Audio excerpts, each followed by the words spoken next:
তুমি বাংলা ভাষায় কথা বলতে পারো। ক্যামেরাম্যান, আমাকে দয়া করে জাহিদকে দেখাবেন। আপনি মঞ্চ দেখাচ্ছেন, আমি মঞ্চ দেখতে চাইছি না, আমি হ্যাঁ জাহিদকে দেখতে চাইছি, রাইট। না, টানতে হবে না, টানতে হবে না, আমি দেখতে পাচ্ছি। জাহিদকে টানতে, তুমি যেখানে আছো ওখানেই থাকো। শাহেদ, ওইখানেই থাকো তুমি। ওখানেই থাকো। আশেপাশে যারা আছেন আপনারা বসে পড়েন, তাহলে আমি ওকে পরিষ্কার দেখতে পাবো। হ্যাঁ, ক্যামেরাটা ঠিক এভাবে রাখলেই হবে। এখন জাহিদ, তুমি আমাকে বলো, আহ তুমি বাংলা ভাষায় কথা বলতে পারো? তুমি, হ্যাঁ, মাইক্রোফোনটা ধরো। জি। বাংলা ভাষায় কথা বলতে পারো, তুমি ইংরেজি ভাষায় কথা বলতে পারো। জি। আচ্ছা, তুমি যদি এখন ধরে নিচ্ছি আমি, সাথে একই সাথে তুমি জার্মান ভাষায় কথা বলতে পারো। তুমি হয়তো সাহিত্য রচনা করতে পারবে না, কিন্তু ডে টু ডে কথা, চলাফেরার জন্য, কথা কাজ করার জন্য এরকম ভাষা তুমি পারো জার্মানিতে। একই সাথে ধরে নিলাম আমি, তুমি কোরিয়ান ভাষাও পারো। তার মানে জার্মান এবং কোরিয়ান দুটো এক্সট্রা ভাষা পারো, তার সাথে তো ইংরেজি আছেই। এখন এটার উপকারিতা কি কি হতে পারে? তুমি তুমি যখন কর্মক্ষেত্রে যাবে, তুমি এখন ছাত্র আছো, তুমি যখন কাজ শেষ করে কর্মক্ষেত্রে যাবে, তখন তুমি কি কি উপকারিতা পেতে পারো, তুমি আমাকে বলো। আমি যখন বাংলা এবং ইংরেজির বাইরেও একাধিক ভাষায় অভিজ্ঞ থাকব, আমি কর্মক্ষেত্রে গিয়ে সুবিধা পাবো। কিরকম? কিভাবে? অনেক সময় বাইরে থেকে বায়াররা আসেন, বা অনেক প্রকল্পের মাধ্যমে আমরা দেখতে পারি যে প্রকৌশলী ইঞ্জিনিয়াররা আসেন। তাদের সাথে আমি কমিউনিকেশনটা ভালো করতে পারবো, এবং Good. তারা কি বলতে চাচ্ছে সেটা আমি বুঝতে পারবো, সেই লক্ষ্যে কাজ করতে পারবো। আর অথবা তুমি অন্যদেরকেও বোঝাতে পারবা, তাই তো? হ্যাঁ, অন্যদেরকে সেটা বোঝাতে পারবো। যারা এই ভাষাগুলো জানে না, তাদেরকে তুমি বোঝাতে পারবা যে বিদেশি ওই টেকনিশিয়ানটা বা ইঞ্জিনিয়ারটা কি বলতে চাইছে। এটা তো তুমি দেশের ভিতরের কথা বললে, ধরো তুমি বিদেশ চলে গেলে, তখন এটা কি কোনো কাজে লাগবে তোমার? অবশ্যই কাজে লাগবে। বলো কি কাজে লাগবে। আমি বিদেশে যে সূত্রে যাই না কেন, পড়ালেখার জন্য যাই, চাকরি করতেই যাই, বা কর্মের খাতিরেই যাই, যে কোনো কাজে যাই না কেন, সেখানে গিয়ে আমি কিন্তু যখন আমি ভাষাটা জানবো সেই দেশের, সেখানে আমার চলাফেরা করতে সুবিধা হবে, আর সেই দেশের মানুষের সাথে কমিউনিকেশন করতে সুবিধা হবে। এবং পাশাপাশি আমি সেখানে রাস্তাঘাটে চলাফেরা করতে গেলেও তুমি যদি চারটা ভাষা জানো, তুমি কি মনে করো বিদেশে গেলে, তুমি যদি কর্মসংস্থানের জন্য যাও, সেক্ষেত্রে তোমার সুবিধা, অ্যাডভান্টেজ বেশি হবে? অবশ্যই। আচ্ছা, ঠিক আছে। এখন তুমি তো চারটা ভাষা জানো, জি। রাইট? জি। সাথে ধরো, সাথে ধরো তুমি একটা খেলায়, সেটা বাস্কেটবল হোক, ভলিবল হোক, ফুটবল হোক, এরকম যে কোনো একটা খেলায় তুমি বেশ পারদর্শী, তাতে কি লাভ? আমি যেই খেলাটায় পারদর্শী তাতে লাভ হচ্ছে, আমি যদি খেলাধুলাটাকে প্রাধান্য দেই, পড়ালেখার পাশাপাশি খেলাধুলাকে প্রাধান্য দেই, যেমন আমি ফুটবল খেলতে পছন্দ করি, সেটাকে প্রাধান্য দিয়ে যদি সেটা আমাদের পাঠ্যসূচির অন্তর্ভুক্ত করা হয়। খেলতে তুমি পছন্দ করো, কিন্তু তোমাকে স্কুল থেকে কলেজ পর্যন্ত রাষ্ট্রের পক্ষ থেকে একজন কোচ রেখে ভালোভাবে তোমাকে শেখানো হলো সেটাই ফুটবল। বলতেছি, যদি পাঠ্যসূচির অন্তর্ভুক্ত করা হয়, বা আন্তঃ স্কুল আন্তঃ কলেজ ফুটবল প্রতিযোগিতা বা যে কোনো ক্রীড়া প্রতিযোগিতা বলেন, সেগুলো যদি পাঠ্যসূচির অন্তর্ভুক্ত করা হয়, অবশ্যই এখান থেকে আমাদের পাইপলাইনের যে খেলোয়াড়রা তৈরি হবে, সেগুলো একসময় বাংলাদেশকে প্রতিনিধিত্ব করবে বলে আমি আশা করি।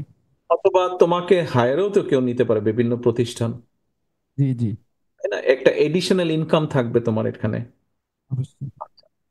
আসো, তুমি চারটা ভাষা জানো, তুমি খেলায়, একটা ফুটবল খেলায় তুমি পারদর্শী, স্ট্রাইকার হোক বা যেখানেই হোক তুমি পারদর্শী, আচ্ছা, যেই প্লেসমেন্টই হোক। এর সাথে ধরো, তোমাকে যদি আমরা রাষ্ট্র থেকে, সরকার, আর সরকার তো না, রাষ্ট্র, রাষ্ট্র তোমাকে শিখিয়ে পড়িয়ে তুমি একটা যে কোনো মিউজিক্যাল ইকুইপমেন্ট বাজাতে পারো, ধরো তুমি গিটারই বাজাতে পারো, এটা হচ্ছে তোমার 4 নম্বর কোয়ালিটি, তাহলে কি লাভ হবে? আচ্ছা, আপনি যেটা প্রশ্ন করলেন আমাকে, যে আমি গিটারই ভালো বাজাতে পারি, তাহলে আমার কি হবে? অথবা পিয়ানো ভালো বাজাতে পারো, যে কোনো একটা বাদ্যযন্ত্র ভালো বাজাতে পারো, ওইগুলার পাশাপাশি এটাও কোয়ালিটি আছে। এটার মাধ্যমে আমি সঙ্গীত চর্চা করতে পারবো। পাশাপাশি এটাকে যদি আমি আমার প্রফেশনাল লাইফে নিয়ে যেতে চাই, এটার মাধ্যমে আমি আমার পরিবার, আর্থিক ইনকামের মাধ্যমে পরিবার চালাতে পারবো, নিজেকে চালাতে পারবো। আচ্ছা, এবং তার মানে, পাশাপাশি আরো দুই একজনকে আমি শেখাতেও পারবো। তার মানে তুমি কিছু হলেও এখান থেকে একটা এক্সট্রা তোমার জন্য একটা ইনকাম, বেনিফিট পাবো। ফ্যামিলির জন্য একটা ইনকাম করতে পারবা, তাই না? তো এখন বাকি আর কিছু না গেলাম, তোমাকে আমি ড্রয়িংও শিখাতে চাইছি, ওটাতে হয়তো গেলাম না, আমি এই পর্যন্তই থাকলাম। তুমি এই যে গিটার বা পিয়ানো বাজাতে পারো, তুমি হয় ফুটবল বা বাস্কেটবল ভালো খেলতে পারো, তুমি 4টা ভাষা জানো। এখন তুমি আমাকে বলো, আমরা যদি ক্লাস 1 থেকে ক্লাস 12 পর্যন্ত একটা বাচ্চাকে, সেটা ছেলেই হোক মেয়ে হোক, প্রত্যেককে যদি তার যেটা ভালো লাগে পছন্দ অনুযায়ী এইভাবে আহ, কয়েকটা কোয়ালিটি দিয়ে আস্তে আস্তে বড় করে গড়ে তুলি, তাহলে এই যে যেই শিক্ষা ব্যবস্থার কথা বলা হয়েছে, হ্যাঁ, চাহিদা ও জ্ঞান ভিত্তিক শিক্ষা ব্যবস্থা, তুমি কি মনে করো মোটামুটি এটা পূরণ করা অলরেডি সম্ভব? আমি আমার উত্তর পেয়ে গেছি। পেয়ে গেছো? ধন্যবাদ। ধন্যবাদ তোমাকে। ধন্যবাদ স্যার, আসসালামু আলাইকুম। আসসালামু আলাইকুম।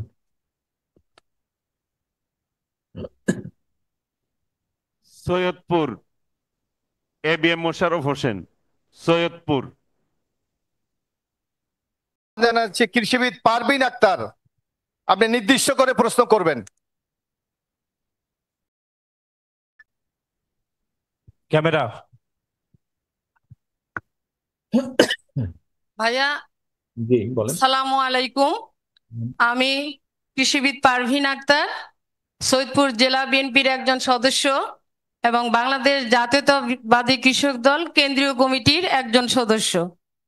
ভাইয়া, আমার একটা প্রশ্ন হলো যে আমরা নীলফামারী 4 আসনের সৈয়দপুর কিশোরগঞ্জে আমরা ইউনিয়ন কৃষক সমাবেশ করেছি। ওখানে আপনার একটা দিক নির্দেশনামূলক বক্তব্য ছিল, সেটা আমরা কৃষকদের কাছে পৌঁছে দিয়েছি। আমার প্রশ্ন হলো ভাইয়া, যে এটা এই যে মহিলা কৃষক, কৃষক দলের নেতৃত্বে যেটা হয়েছিল তো কিছুদিন আগে। হ্যাঁ, আমি এই কৃষক দলেরই কেন্দ্রীয় কমিটির একজন সদস্য, মানে আমি কৃষিবিদ পারভিন আক্তার। তো আমি জানতে, আপনার কাছে আমার একটা প্রশ্ন, আমরা যখন কৃষকদের কাছে এই আপনার দিক নির্দেশনামূলক বক্তব্যগুলো পৌঁছে দিয়েছি, অনেক মহিলা কৃষক আছে আমাদেরকে প্রশ্ন করেছে যে আপা, বিএনপি ক্ষমতায় গেলে আপনারা যে দিক নির্দেশনামূলক বক্তব্যগুলো আমাদেরকে শুনিয়েছেন, এছাড়াও আমরা আর আর কি কি আমরা সুবিধা পেতে পারি, আর কি কি আমরা কিছু করে উপার্জন করে আমরা সংসার চালাতে পারি। আচ্ছা, ধন্যবাদ। আহ পারভিন, আপনার এই প্রশ্নের যেটা উত্তর সেটা হচ্ছে যে আমরা আমরা একটা পরিকল্পনা গ্রহণ করেছি। পরিকল্পনাটি অনেক বড়, আমি আপনাকে সংক্ষেপে বলছি। আমরা চেষ্টা করব, আমরা এর মধ্যেই আমাদের কাগজ কলমের কাজগুলো কম বেশি আমরা শেষ করে নিয়ে এসেছি, যে কিভাবে কি করব, কি থাকবে না থাকবে, এগুলো কাগজ কলমের কাজগুলো শেষ। এখন আমরা ইনশাল্লাহ সামনে সুযোগ পেলে তখন ওটা বাস্তবায়নে যাব, আমরা বাস্তব ভিত্তিতে বাস্তবায়নে যাব। কি সেটা কৃষি রিলেটেড, আমরা ফার্মার্স কার্ড নামে একটি কার্ড আমরা ইন্ট্রোডিউস করতে চাই। আচ্ছা, এই কার্ডটা হবে প্রত্যেকটা কৃষকের। কৃষকের মধ্যে আবার ছোট বড় ভাগ আছে, একদম প্রান্তিক কৃষক আছে, ক্ষুদ্র কৃষক আছে, মাঝারি কৃষক, কয়েক রকমের কৃষক আছে। তো এইটাকে আমরা বের করে নিব, এখানে নারীও আছে পুরুষও আছে, সব ধরনের কৃষক আছে। আচ্ছা, এখন এই কার্ডটার ভিতরে বিভিন্ন রকম ইনফরমেশন থাকবে।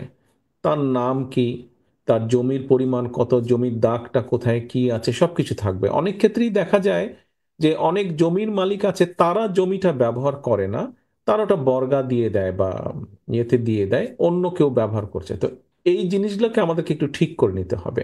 কারণ আপনি যখন কোনো সুবিধা দিবেন তখন দেখা যাচ্ছে যে যে জমির মালিক সে সুবিধাটা নিচ্ছে, কিন্তু সে তো কৃষিকাজ করছে না।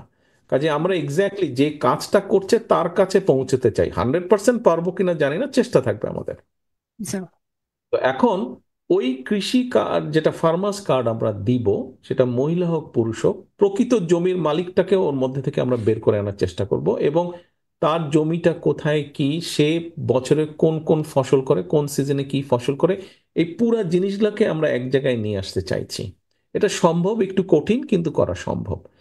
হ্যাঁ, এ কারণেই আমরা করতে চাইছি যে ধরেন কৃষি লোন যখন কার্ডটা থাকবে, তার যখন ডিটেল ইনফরমেশনটা থাকবে, কৃষি ব্যাংক যেটা থাকবে তারা ওখানে অ্যাক্সেস করতে পারবে।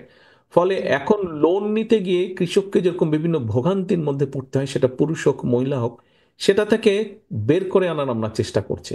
কোনো মিডল ম্যান বা কোনো দালালের মাধ্যমে তার দরকার হবে না। তাহলে একই সাথে সরকার সেটা বীজই দেখ, সারই দেখ, কীটনাশক ওষুধই দেখ, আমরা যেটা চিন্তা ভাবনা করছি এখন, খুব সম্ভবত যেটা হয় যে কৃষককে একটা একটা লামসাম ধরনের একটা অ্যামাউন্ট দেওয়া হয়। জি ভাই। আমাদের উদ্দেশ্য আছে সেটা সেইভাবে না দিয়ে, একটা কৃষক যদি ধরেন 3টা ফসল করে বছরে বা 2টো ফসল করে, যে কোনো একটা ফসলের ফুল সাপোর্টটা আমরা দিতে চাইছি আমাদের পরিকল্পনার মধ্যে। ফুল জি সাপোর্ট ভাই। জি ভাই। এটা আমরা প্রান্তিক এবং ক্ষুদ্র কৃষককে দিয়ে প্রথমে শুরু করব। বড় কৃষক, মাঝারি বা যারা বড়, যাদের 10 বিঘার উপরে জমি আছে বা 7 বিঘার উপরে জমি আছে, তাদের ক্ষেত্রে আমরা মনে করি না ব্যাপারটা অতটা প্রয়োজন আছে, তারা নিজেরাই নিজেরটা করে নিতে পারে। কিন্তু 7 বিঘার কম যারা আছে, 5 বিঘা থেকে 7 বিঘা, আহ ওইদিকে তো বিঘাই বলেন বোধহয় আপনাদের ওইদিকে। বিঘা বিঘা। জি ভাই। বিঘা। বাংলাদেশের অন্য জায়গায় অন্যরকম হিসাব নিকাশ, চট্টগ্রাম নোয়াখালীর দিকে একরকম আছে, সিলেটের দিকে আবার আরেক রকম আছে কিছুটা। তো বিঘা হিসাবে যদি আমরা বলি, তো ধরেন একদম অল্প থেকে ধরেন 5 বিঘা পর্যন্ত এক ধরনের কৃষক আমরা বিবেচনা করব, আবার 5 বিঘা থেকে 7 বিঘা এক ধরনের কৃষক আমরা বিবেচনা করব। এইভাবে করে আমরা জিনিসটাকে সাজাতে চাচ্ছি। কিছু সংখ্যক কৃষক আছে, একটু আগে আমি যেটা আপনাকে বলেছি, যারা বিভিন্নভাবে বিক্ষিপ্তভাবে সিজন ওয়াইজ কাজ করে, আপনি জানেন বোধহয় এটা। জি জি ভাই। কোনো জমি জমা নাই, তারা সাধারণত কৃষক, কিন্তু সিজন ওয়াইজ কাজ করে, এবং এইটার ক্ষেত্রে আবার মহিলাদের পরিমাণটা তুলনামূলকভাবে বেশি এই বেশ। রকম। তো আমরা চেষ্টা করছি ওই কার্ডের মাধ্যমে এদেরকেও আলাদা করে বের করে নিয়ে আসা, সো দ্যাট তাদেরকে আমরা ভিন্নভাবে, সরকারের বিভিন্ন খাস জমি থাকে, ওই জমি হয়তো আমরা লিজ আউট করে দিয়ে তাদেরকে একটা কাজের ব্যবস্থা করা যায় কিনা, এটা নিয়ে কাজ চলছে, এখন এটা শেষ হয়নি কিভাবে সেটা করা সম্ভব। এই জি ভাই। এই মুহূর্তে এই অনুষ্ঠানে অত ডিটেল তো বলা সম্ভব না, সংক্ষিপ্তভাবে আপনাকে আমি পুরো জিনিসটা তুলে ধরার চেষ্টা করলাম, আমাদের লক্ষ্য উদ্দেশ্য। আচ্ছা আচ্ছা, মোটামুটি ধন্যবাদ পেয়েছেন ভাই। আপনার প্রশ্নের উত্তর মোটামুটি পেয়েছেন? পেয়েছি পেয়েছি ভাই, পেয়েছি। ধন্যবাদ ভাইয়া। হ্যাঁ, ধন্যবাদ। এই পর্যায়ে আমি প্রশ্ন করার জন্য আহ্বান জানাচ্ছি মোহাম্মদ শওকত হায়াত। শওকত হায়াত। সৈয়দপুর না? যে সৈয়দপুর। জি। বিসমিল্লাহির রহমানির রহিম। বাংলাদেশের নেতা, আমাদের নেতা, পার্টির ভারপ্রাপ্ত চেয়ারম্যান জনাব তারেক রহমান মহোদয়, আমার প্রশ্ন হচ্ছে 31 দফার 7 নম্বর দফায় আস্থা ভোট এবং রাষ্ট্র নিরাপত্তা আইনে ব্যতীত অন্য যে কোনো বিষয়ে আইনসভায় সদস্যগণ মতামত দিতে পারবে, যেটি 70 অনুচ্ছেদে।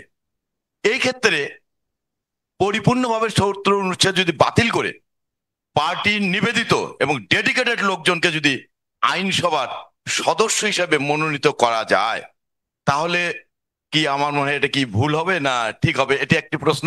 আরেকটি হচ্ছে ওর সাথে একটা প্রশ্ন। আরেক করা যাবে না? বসেন। একটা।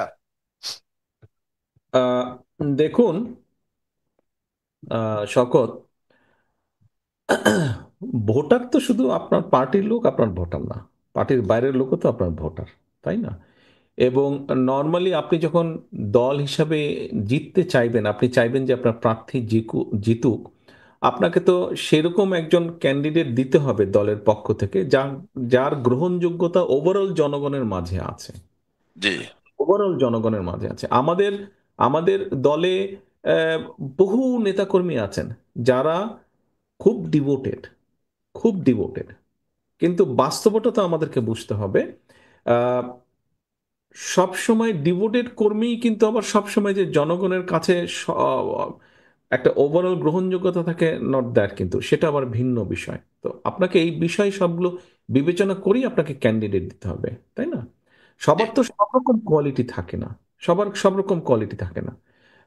এক একজনের এক এক রকম যোগ্যতা থাকে, এক একজন গুণ থাকে এক একজনের। তো কারো গুণ থাকে দলকে খুব অর্গানাইজ করার ক্ষমতা থাকে, কারো গুণ থাকে খুব ভালো বক্তৃতা দিতে পারে, কারো গুণ থাকে খুব সুন্দর প্ল্যাকার্ড বা পোস্টার লিখতে পারে, কারো আবার গুণ থাকে মানুষকে খুব সহজেই জনসভার মধ্যে মানুষকে কনভিন্স করে ভোটটা নিজের পক্ষে নিয়ে নিতে পারে। তো right. আপনাকে এইভাবে বিবেচনা করতে হবে, এক একজন মানুষের এক একটা কোয়ালিটি থাকে, যার যেটা কোয়ালিটি আপনাকে সেই বিবেচনায় তাকে সেই দায়িত্বটা দিতে হবে। ধন্যবাদ। ধন্যবাদ। নীলফামারী জেলা। নীলফামারী।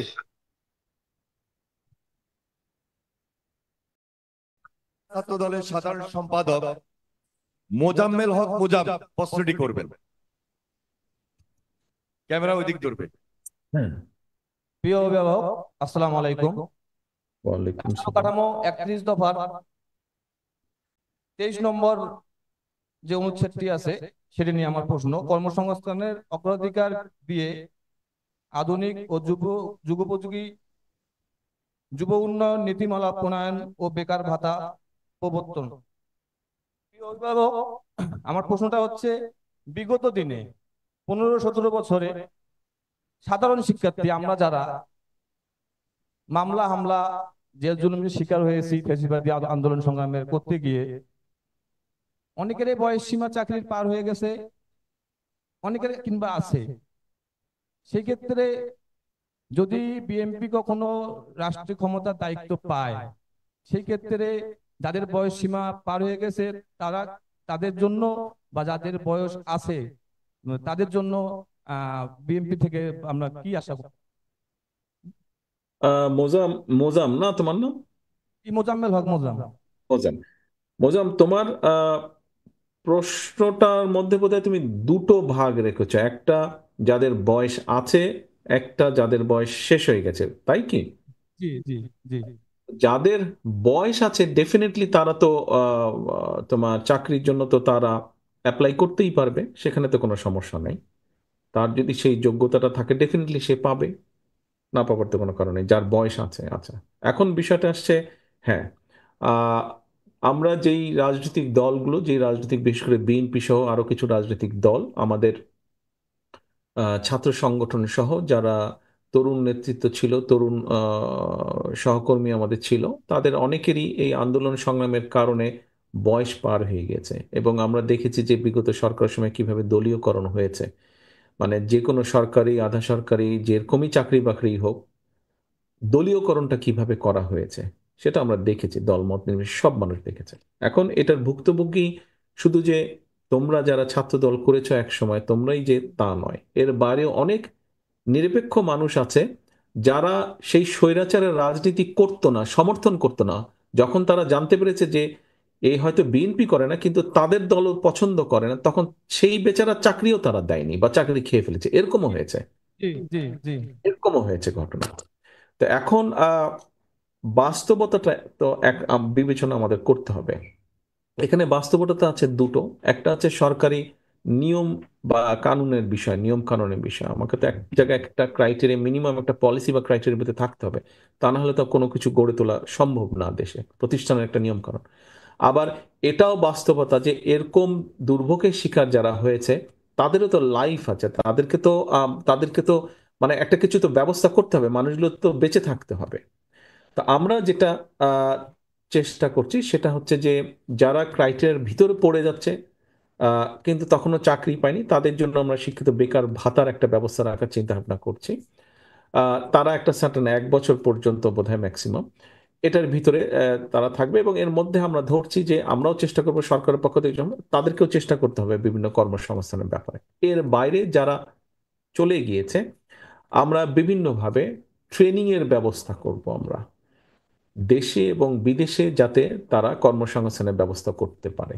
আমরা ছোট ছোট, গতকাল আমি বলছিলাম, ছোট ছোট উদ্যোক্তা যাতে তৈরি হয় সেই ব্যবস্থা করব। এখন এটা কি? এটা হচ্ছে, তুমি নিশ্চয়ই অ্যামাজনের নাম শুনেছো। অ্যামাজনের অনলাইনে গেলে অ্যামাজন ওই যে অর্ডার দেয়, শুনেছো না, অনলাইন থেকে অর্ডার দেয়। জি তো অ্যামাজন একটা আছে, অ্যামাজন একটা বিশাল বড় প্রতিষ্ঠান। একই রকম আরেকটা বিশাল বড় প্রতিষ্ঠান আছে আলিবাবা, সেটা শুধু চায়নার মধ্যে। তো এখন এই অ্যামাজন, আলিবাবা, এরকম আরো অনেক ছোট ছোট প্রতিষ্ঠান আছে, এই প্রতিষ্ঠানগুলো অনলাইনে ব্যবসা করে। এখন অনলাইনে তারা হিউজ পরিমাণ জিনিস তারা ক্রয় করে পৃথিবীর বিভিন্ন দেশ থেকে। তুমি যদি অ্যামাজনের ইন্ডেক্সে যাও, অ্যামাজনের পেজটা ওপেন করো, যে কোনো একটা জিনিস দিয়ে, ধরো তুমি একটা কাপ কিনবে, এরকম একটা কাপ কিনবে, আহ, অ্যামাজনে যদি যাও দেখবে যে এরকম 101টা কাপ তোমার সামনে ভেসে উঠেছে। কিন্তু এই কাপগুলো তো কোথা থেকে তারা কিনছে, কোনো না কোনো জায়গা থেকে। আমাদের যেটা পরিকল্পনা, আমরা যেটা চিন্তা করছি, আমরা বাংলাদেশে এরকম 5 লাখ, 10 লাখ, 15 লাখ, 20 লাখ টাকা, 50 লাখ টাকা, এরকম 1 কোটি টাকা, এরকম ছোট ছোট ছোট ছোট উদ্যোক্তা আমরা তৈরি করতে চাই। এবং বিভিন্ন প্রোডাক্ট তারা তৈরি করবে, এবং আমরা চেষ্টা করব অ্যামাজন এবং একই সাথে আলিবাবা, এই ধরনের যে প্রশ্ন, তাদেরকে এখানে নিয়ে আসার জন্য, যে ওরা যাতে এখান থেকে জিনিসগুলা কেনার চেষ্টা করে বা এখান থেকে যাতে তারা কিনে। সেই পরিবেশটা আমরা তৈরি করতে চাইছি, সেই ব্যবস্থাটা আমরা তৈরি করতে চাইছি, অবস্থাটা আমরা তৈরি করতে চাইছি। তার ফলে যেটা হবে, তুমি নিজে একজন উদ্যোক্তা হওয়ার পসিবিলিটি আছে। তোমাকে আমরা চেষ্টা করবো সরকার বা রাষ্ট্রের পক্ষ থেকে সহযোগিতা করার জন্য। একই সাথে তুমি যখন একজন উদ্যোক্তা হবা, তুমি নিশ্চয়ই 2 জন 4 জন 5 জন লোক তো তোমার লাগবে ওই ফ্যাক্টরিটা বা কারখানাটা বা প্রতিষ্ঠানটি চালানোর জন্য। স্বাভাবিকভাবে তুমি তখন কর্মসংস্থানের ব্যবস্থা করছো। তুমিও বেকার কর্মসংস্থানের একজন বেকারকে একটা কর্ম দিয়ে তাকে চলার তুমি উপযুক্ততা করছো। এর বাইরে তোমার মতন অনেক ইয়াং ছেলে মেয়ে আছে যারা বিভিন্নভাবে আইটিতে কাজ করছে। আইটিতে কি কাজ করছে? হয়তো ডাটা প্রসেসিং, ডাটা প্রসেসিং এর কাজ করছে, অথবা কল সেন্টার কাজ করছে, বিভিন্ন রকম ডিজাইনিং এর কাজ করছে, ফ্রিল্যান্সের কাজ করছে। আমাদের একটা চিন্তা আছে যে আমরা এই বিষয় মানুষ, যে তোমার মতন ইয়াং ছেলে মেয়ে যারা আছে তাদেরকে, যাদের একটু ট্রেনিং হলে আর একটু বেটার, যে হয়তো ধরো করছে অনলাইনে বিভিন্ন দেশে বিদেশে কাজ করছে, হয়তো এখন সে মাসে 20,000 টাকা 25,000 টাকা ইনকাম করছে, কিন্তু তাকে যদি 3 মাসের একটা ট্রেনিং দেওয়া যায়, তাহলে তার তার স্কিলটা অনেক বেড়ে যাবে, এবং বেড়ে যাওয়ার পাশাপাশি তার ইনকামও বেড়ে যাবে, অনলাইনে সে কাজ করবে। আমরা এই ধরনের পরিকল্পনা চিন্তা ভাবনা করছি যে আমরা এরকম স্ট্যান্ডার্ড ট্রেনিং সেন্টার ওপেন করব। প্রথমে হয়তো আমরা বিভাগ বাড়ি করব, অথবা বড় জেলা, পুরনো, তুমি হয়তো তখন অনেক ছোট ছিলে বা তখনও তখনও হন তুমি, আহ, বড় জেলা ছিল আগে, মানে দেশ স্বাধীনের পর পর 19টা 20টা জেলা ছিল। আমরা হয়তো বড় জেলা বাড়ি এরকম ট্রেনিং সেন্টার করবো, যেখানে আমরা এই উৎসাহী ছেলে মেয়েদেরকে অথবা যারা কাজ করছে তাদেরকে আমরা ট্রেনিং দেওয়ার ব্যবস্থা করবো, যাতে আইটি সেক্টরে তারা কাজগুলো আরো বেশি বেটার ভাবে করতে পারে। এবং একই সাথে যারা এর মধ্যেই কাজ করছে আইটি সেক্টরে, তাদের একটা বড় সমস্যা হচ্ছে তাদের পেমেন্টটা তারা ঠিকভাবে পায় না। এবং এখানে সবচেয়ে বড় একটা বাধা হচ্ছে পেপালের। পেপাল একটা মিডিয়া যার মাধ্যমে দেশে বিদেশে বিভিন্ন জায়গায় টাকা বৈধভাবে ট্রান্সফার হয়। এই সমস্যাটা একটা রয়ে গেছে। এই সমস্যাটার সমাধানটা করতে হবে, পেপালের অফিসিয়াল অথরিটিটা এখানে আনতে হবে। এটা যদি করতে পারি, তাহলে এদের যেই সমস্যাগুলো এখনই যারা আইটিতে কাজ করছে, বিভিন্নভাবে ফ্রিল্যান্সিং এর কাজ করছে, তাদের তখন পেমেন্টটা আসবে। তো তোমার প্রশ্নের উত্তরে মোটামুটি ভাবে এইভাবে আমাদের চিন্তা ভাবনাগুলো আছে, পরিকল্পনাগুলো আছে, যে আমরা বাংলাদেশের তরুণ যুবক, তরুণীরা যারা আছে, যারা বেকার সমস্যার মধ্যে আছে, তাদেরকে আমরা বেকার সমস্যার অভিশাপ থেকে বের করে আনার এইভাবে একটা চিন্তা ভাবনা আমরা করছি। ধন্যবাদ মোজাম, তুমি ধন্যবাদ। পেয়েছো তোমার প্রশ্নের উত্তর? জি জি, আসসালামু আলাইকুম। প্রশ্ন করবেন শাহজাহান কবির লেলিন, আহ্বায়ক স্বেচ্ছাসেবক দল, জলঢাকা। না, জলঢাকা। আসসালামু আলাইকুম। আমাদের গণমানুষের নেতা বিএনপির ভারপ্রাপ্ত চেয়ারম্যানের কাছে আমার একটি প্রশ্ন। ইতোমধ্যেই ছোট ভাইকে বলেছেন যে আমার প্রশ্ন হচ্ছে, যুব সমাজের কর্মদক্ষতা অর্জনে বাস্তবমুখী স্কিল ডেভেলপমেন্ট কর্মসূচির অংশ হিসাবে শিক্ষিত বেকারকে উনি 1 বছরের সহায়তা ভাতা প্রদান করবে। আমার প্রশ্ন, যে অঞ্চলটি অর্থনৈতিকভাবে অনেক অবহেলিত অঞ্চল, আমাদের তিস্তা চড়া অঞ্চলে যদি অর্থনৈতিক জোন গড়ে তোলা যায়, তবে অনেকটা আমরা স্থায়ীভাবে শিক্ষিত বেকারের সমস্যা দূরীভূত হবে। এই বিষয়ে আমাদের দল বিএনপি যদি কখনো ক্ষমতায় আসে বা সামনে আসবে, আপনার এই বিষয়ে কোনো পদক্ষেপ রয়েছে কিনা অর্থনৈতিক জোন সম্পর্কে? তার আগে আপনি এবং মোজাম একটা কথা আমাকে বলেন, আপনারা দুইজনেই বলেছেন বিএনপি যদি সরকার গঠন করতে পারে। যদির মধ্যে আছেন কেন আপনারা? আপনার বিশ্বাস নাই কেন যে বিএনপি সরকার গঠন করতে পারবে? বিশ্বাস কম কেন? তো নিজের প্রতি বিশ্বাস কম কেন? তো যদি কেন বলেন আপনারা? ইনশাল্লাহ অবশ্যই পারবে বিএনপি। সরি সরি সরি, ইনশাআল্লাহ। হ্যাঁ, আচ্ছা, এখন আসেন, আপনি যেটা বলেছেন, হ্যাঁ, আহ, দুর্ভাগ্যজনকভাবে আপনি যে এলাকার মানুষ, এই অঞ্চলটাতে একটা আমাদের সমস্যা আছে। এখানে ধরেন কলকারখানার কম আছে। এখানে মূল বিষয় যেটা আছে, কৃষিটাই মূল পেশা, কিন্তু তারপরেও বিভিন্ন রকম প্রাকৃতিক সমস্যার কারণে সেটাও একটা সমস্যা। আপনি বলেছেন অর্থনৈতিক জোন তৈরি করা। এখন লেলিন, আহ, অর্থনৈতিক জোন আপনি কি করবেন? জাস্ট একটা এলাকাকে যদি ঘিরে দিয়ে দেওয়াল তুলে গেট বানিয়ে আপনি যদি সরকার ডিক্লেয়ার করে দেয় এটা অর্থনৈতিক জোন, তাহলে কি হবে? শুধু তাহলে সেটা করলে হবে না। এখন অর্থনৈতিক জোন তৈরি করতে হলে সেখানে আপনাকে আহ কমিউনিকেশনটা তৈরি করতে হবে, অর্থাৎ যেই মিল বা ফ্যাক্টরিটা সেখানে হবে, যে ইন্ডাস্ট্রিটা সেখানে হবে, তার মালটা তো পোর্টে যেতে হবে, সেটার জন্য ব্যবস্থা থাকতে হবে, ট্রেন লাইনের ব্যবস্থা বলেন বা রোড কমিউনিকেশন বলেন, যেটাই হোক থাকতে হবে। ওখানে যারা ইন্ডাস্ট্রি করবে তাদের টেলিফোন কমিউনিকেশন বা ইন্টারনেট এই সুবিধাটা থাকতে হবে, তাই না? ইলেকট্রিসিটির প্রপার সাপ্লাই থাকতে হবে। আমাদেরকে এই ইনফ্রাস্ট্রাকচারগুলো আগে তৈরি করতে হবে। কেন করা যাবে না? আপনি দেখেন সৈয়দপুরের কি অবস্থা, আপনার পাশেই তো সৈয়দপুর। সৈয়দপুর ও যেভাবে ছোট ছোট ছোট ছোট বিভিন্ন রকম মেশিনারি ফ্যাক্টরিগুলো গড়ে উঠেছে, তাই না? রেল ফ্যাক্টরিকে ঘিরে যে রেল কারখানাটা ছিল সেটাকে ঘিরে কিভাবে ইউনিকভাবে একটা ইন্ডাস্ট্রিয়াল জোন গড়ে উঠেছে। কাজে আমাদেরকে ওই বিষয়গুলো দেখতে হবে যে ওখানে কোন জিনিসটা ফিজিবল হবে, কোন জিনিসটা সুটেবল হবে, সেটা অর্থনৈতিকভাবে হোক, সেটা ওখানকার সামাজিকভাবে হোক। আমাদেরকে সেইভাবে পরিকল্পনাটা নিয়ে এগোতে হবে। আহ, বেশ কিছুদিন আগে আমি বলেছিলাম যে বাংলাদেশের আপনি যদি খেয়াল করে দেখেন, যেমন আপনার আশেপাশে সৈয়দপুর আছে, সৈয়দপুরকে যদি আপনি দেখেন তাহলে ওই পসিবিলিটিটা ওখানে আছে। কি ধরনের বিভিন্ন মেশিনারি পার্টস, লেদ মেশিনের পার্টস, এটা সেটা বিভিন্ন ধরনের জিনিস। এটা এখানে সৈয়দপুরে ওই যেই ছোট ছোট কারখানাগুলো আছে সেখানে আপনি দেখবেন অনেক ছেলে ওখানে কাজ করছে, অনেক কারখানা শ্রমিক ওখানে কাজ করছে, যাদের হয়তো সেরকম একাডেমিক নলেজ নাই, কিন্তু আপনি একটা পার্টস দিলে ও ঠিকই ওটা বানিয়ে আপনাকে দিয়ে দিচ্ছে। সো ও ও ঠিকই বানিয়ে দিয়ে দিচ্ছে, তৈরি করে দিয়ে দিচ্ছে। সেটা মোটরের পার্টস হোক, সেটা ফ্যানের পার্টস হোক, সেটা ট্রাকের কোনো পার্টস হোক, বাসের কোনো পার্টস হোক, বানিয়ে যে কোনো মেশিনের পার্টস বানিয়ে আপনাকে দিয়ে দিচ্ছে। কিন্তু তার সে কিন্তু বইয়ের থেকে পাশ করা ইঞ্জিনিয়ার না, কিন্তু ঠিকই সে বানিয়ে ফেলছে। তো এই স্কিলটা ডেভেলপ করে গেছে। তো এখন আমাদেরকে বের করে নিতে হবে যে মোটামুটিভাবে কোন এলাকাটা কি জিনিস আছে, সেটার উপরে বেস করে আপনাকে তখন আগাতে হবে যে এই এলাকার স্পেশালাইজেশন হচ্ছে এটা বা স্পেশালিটি হচ্ছে এটা।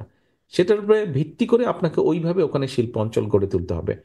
তবে একই সাথে এই জিনিসটা দেখতে হবে, অর্থনৈতিক জোন বলতে আপনি যেটা বলছেন যে শুধু মিল কারখানা করলেই হবে না। ওই এলাকাটা যেহেতু কৃষি এলাকা, মেইনলি কৃষি এলাকা ওটা, তাহলে আপনার ওখানকার কৃষিটাকেও আপনার স্ট্রেনদেন করতে হবে, আপনাকে সেটাকেও টার্গেট করতে হবে। শুধু শিল্প করলে হবে না, শিল্পের পাশাপাশি কৃষিটাকে আনতে হবে, কারণ ম্যাক্সিমাম মানুষ কিন্তু কৃষির সাথে ওখানে জড়িত। কাজেই কৃষিকে বেস করে আপনি যদি কোনো ওখানে গড়ে তুলতে সক্ষম হন, ছোটখাটো ফ্যাক্টরি বা মাঝারি হোক বড় হোক, যেভাবে গড়ে তুলতে ফ্যাক্টরি সক্ষম হন, তাহলে কিন্তু আপনি বেশি সংখ্যক মানুষকে অর্থনৈতিক একটা সলভেন্সির দিকে আপনি নিয়ে আসতে সক্ষম হবেন। পাওয়া গেছে? ধন্যবাদ। আপনি যেটা জানতে চেয়েছিলেন একটু বোধহয় কমপ্লিকেটেড হয়েছে আমার উত্তরটা, বাট আমি প্রশ্ন করছিলাম যে আমাদের তিস্তা চরাবর্তী অঞ্চল, চরের অঞ্চলে মানুষের ভাগ্য পরিবর্তনের জন্য কোনো কিছু করা যাবে কিনা আপনার অনেক প্রতি? কিছু করা যাবে। আপনাকে এই বসায় তো আমি বলতে পারবো না এই করব, বাট করা যাবে অনেক কিছুই। কেন জি, করা এক যাবে?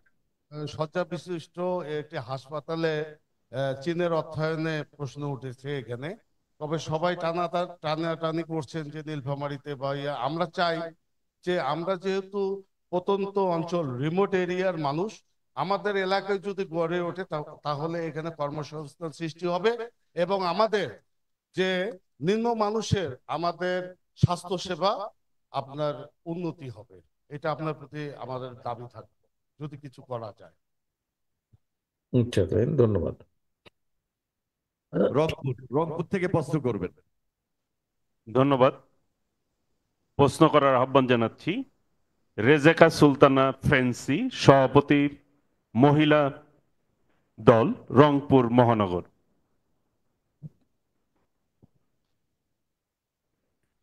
আসসালামু আলাইকুম ভাইয়া, আপনার উপর শ্রদ্ধা রেখে আমি আমার প্রশ্ন করছি। বিশ্বের উন্নত দেশে তাদের প্রবীণ জনগোষ্ঠীর সেবায় প্রশিক্ষিত নার্স ও কেয়ার গিভারের ব্যাপক চাহিদা রয়েছে, আমরা সকলে জানি। আমাদের দেশে এই দুই পেশাকে গুরুত্ব দিয়ে প্রশিক্ষিত জনগোষ্ঠী গড়ে তোলা যায় কিনা, এটি আমার। অবশ্যই, অবশ্যই যাবে, কেন যাবে না? অবশ্যই যাবে। আহ, বাংলাদেশে খুব সম্ভবত এই মুহূর্তে সরকারি ভাবে দুটো নার্স ট্রেনিং ইনস্টিটিউট আছে। একটা খুব সম্ভবত আছে ঢাকায় মহাখালীতে। এটি আহ, আমি যদি এটা আমাদের সাথে পাভেল সাহেব আছেন, উনি কারেক্ট বলতে পারবেন। তিনটা, এটা সম্ভব ঢাকা, বগুড়া, রাজশাহী। ঢাকা, বগুড়া, রাজশাহীতে ঢাকা তিনটা। বোকা তিনটা আছে। আচ্ছা, ঢাকায় যেটা আছে সেটা খুব সম্ভব দেশ স্বাধীনের আগে হয়েছিল, বগুড়ায় যেটা আছে সেটা বাংলাদেশ জাতীয়তাবাদী দল গতবার সরকার পরিচালনার সময় করেছিলেন দেশনেত্রী খালেদা জিয়া বগুড়ায়। আর রাজশাহীতে যেটা আছে এটা সম্পর্কে আমার ধারণা নেই, এটা পাবেল সাহেব বলতে পারবেন। তো আমাদের ডেফিনেটলি প্ল্যান আছে। আপনি হয়তো বলতে পারেন যে হ্যাঁ মাত্র আপনারা একটা করেছেন। হ্যাঁ আমরা একটা করেছি, কিন্তু তাও আমরা করেছি, আমাদের বিগত সরকারের সময় হয়েছে। আপনি যেটা বললেন এইটার প্রচুর চাহিদা বিদেশে রয়েছে। জি আমাদের এক্ষেত্রে স্কোপ আছে। আমাদের দেশের যারা এই প্রফেশনে যেতে চান এই মানুষগুলোকে, সেটা পুরুষই হোক সেটা নারী হোক, এই প্রফেশনের মানুষগুলোকে ট্রেন করে আমরা অবশ্যই তাদেরকে বিদেশে পাঠাতে পারি। বিদেশে না, নার্সের জন্য তো আমাদের নিজেদের শর্টেজ আছে নার্সের। তো এটা হচ্ছে যারা ট্রেন প্রাপ্ত হবেন এটা তাদের বিষয়, উনি দেশে কাজ করবেন নাকি বিদেশে যাবেন এটা তো তারপরের ব্যাপার, বাট অবশ্যই আমরা করতে পারি এবং করাটা আমাদের দরকার আছে, প্রয়োজন আছে, কারণ আমাদের এখানে বহুত বড় স্কোপ আছে। আমরা জানি যে এটা অনেকে ট্রেনিং ছাড়াই অনেকে বিদেশে গিয়ে এই পেশাতেই বেছে নেয়। সেই জন্যই বলছিলাম যে এটা আমাদের দেশে এই পেশাটাকে আরো বেশি গুরুত্ব দেওয়া যায় কিনা, অবশ্যই দেওয়া ট্রেনিং এর জন্য, সেই জন্য বলছিলাম। এটা এটা একটা খুব মহৎ পেশা তো। মানুষকে সেবার মাধ্যমে মানুষকে সুস্থ করে গড়ে তোলা, অথবা একজন মানুষকে তার অসুস্থতার সময় দেখভাল করা, এটা তো অনেক মহৎ পেশা। জি জি, ধন্যবাদ। আমি প্রশ্ন করার জন্য আহ্বান জানাচ্ছি মেরাজুল ইসলাম দুলু, সদস্য সচিব, রংপুর জেলা কৃষক দল।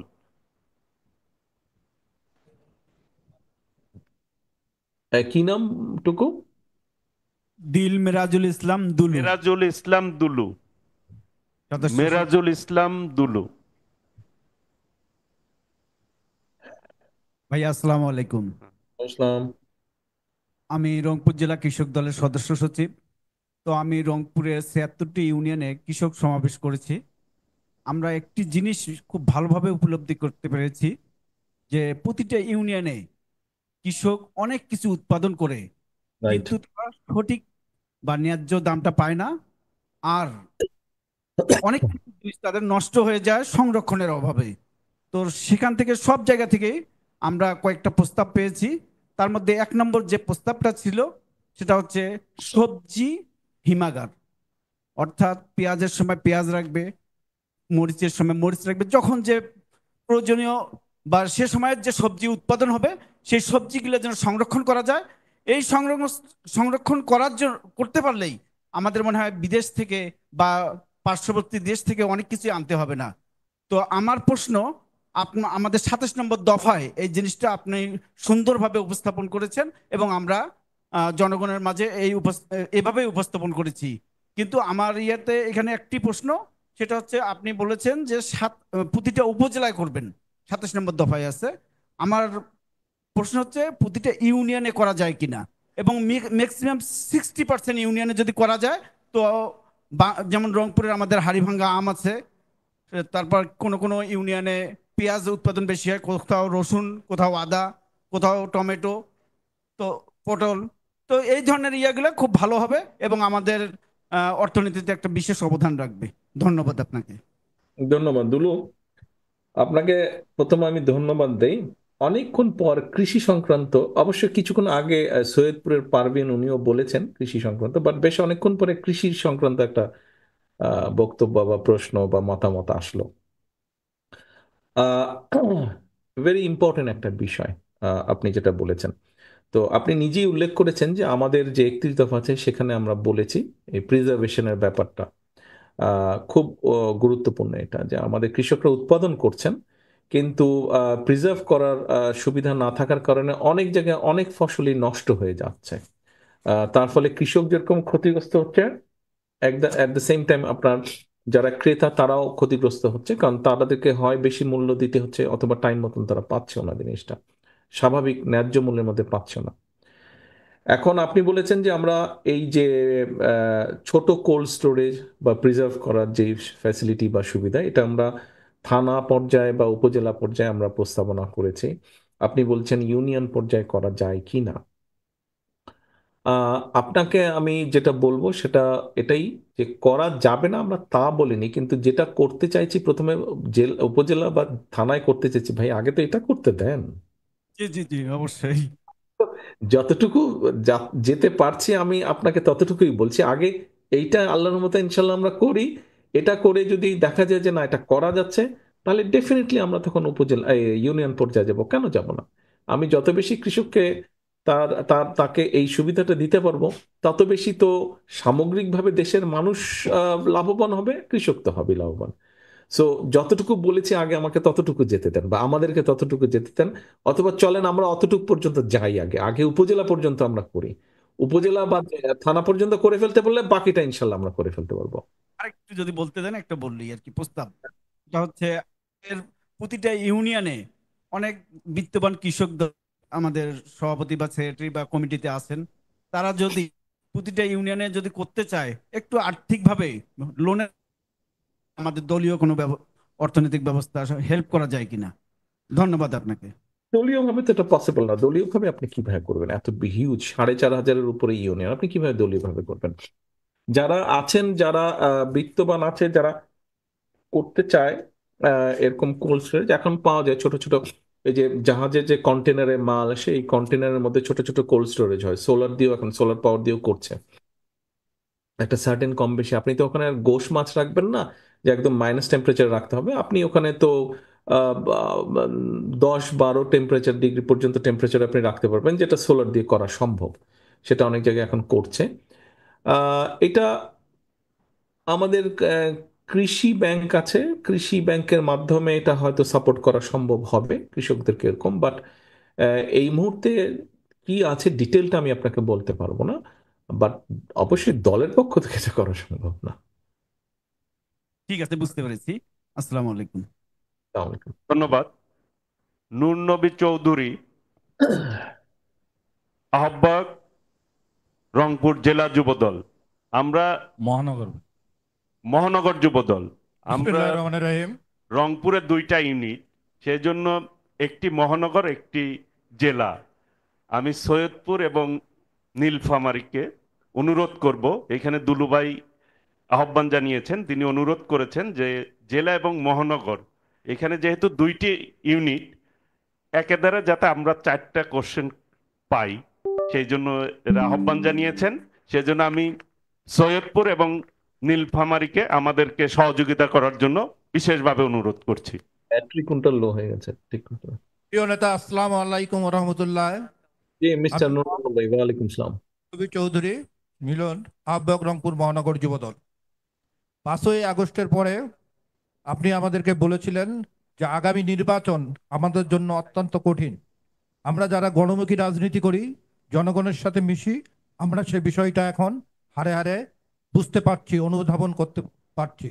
প্রিয় নেতা, সোশ্যাল মিডিয়ায় বিএনপির বিরুদ্ধে আজকে ব্যাপকভাবে অপপ্রচার চালানো হচ্ছে, কিন্তু আমরা এর প্রত্যুত্তরে আমরা কিন্তু কিছুই করতে পারতেছি না, এর জবাব আমরা দিতে পারতেছি না। একটি কথা আমরা জানি যে একটি মিথ্যা যদি বারবার বলা হয় সেটা কিন্তু সত্যে পরিণত হয়। আজকে আমাদেরকে নির্দেশনা দিবেন, আমরা যদি অঙ্গ সংগঠনগুলা আমরা যদি সোশ্যাল মিডিয়ায় সরব হই, আমরা যদি এই প্রত্যেকটি অপপ্রচারের জবাব আমরা দেই এবং আমাদের সপক্ষে আমরা যদি আমাদের কথা তুলে ধরতে পারি, তাহলে আজকে যেমন আমাদের সমাজে যেমন আমাদের অবস্থান আছে, সোশ্যাল মিডিয়াও আমাদের অবস্থানটা পোক্ত হবে।